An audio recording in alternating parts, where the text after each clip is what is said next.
आपला जो सामाजिक न्याय विभाग असेल किंवा आदिवासी विकास विभाग असेल, या दोन्ही विभागांच्या तरतुदीमध्ये भरीव अशा प्रकारची वाढ करण्यात आलेली आहे.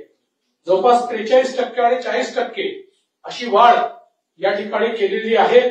त्यामुळे निश्चितपणे सामाजिक न्यायाचं जे धोरण राज्य सरकारने हातामध्ये घेतलेलं आहे त्याला याच्यामुळे बळ मिळेल आणि अर्थातच या दोन विभागांच्या माध्यमातून जास्तीत जास्त वैयक्तिक लाभाच्या योजना या तयार करून त्या योजनांच्या माध्यमातून कुटुंबाला, व्यक्तीला फायदा झाला पाहिजे.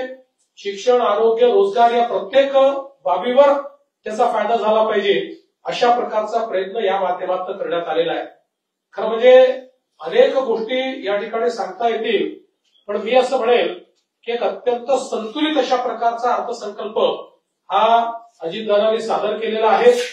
या अर्थसंकल्पातून आपण विकासाकडे जाऊ आणि त्यातनं रोजगाराची देखील निर्मिती होईल अशा प्रकारचा अर्थसंकल्प आहे. आणि विशेषतः एकादशीच्या दिवशी एकादश अर्थसंकल्प म्हणजे 11वा अर्थसंकल्प दादांनी सादर केलेला आहे. आतापर्यंत अर्थसंकल्प सादर करण्याचा रेकॉर्ड हा बॅरिस्टर शेषरावजी वानखेडे यांच्या नावाने आहे. 13 अर्थसंकल्प त्यांनी सादर केले आहेत. दादा या टर्म मध्ये तो रेकॉर्ड तोडणार आहे. तो रेकॉर्ड तोडत असताना एक अतिशय उत्तम अशा प्रकारचा अर्थसंकल्प त्यांनी दिला.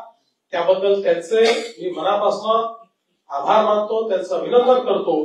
आणि आम्ही तिघही या अर्थसंकल्पाच्या अनुरूप पुढची वाटचाल होईल अशा प्रकारचा प्रयत्न करू असं मी आश्वासित करतो.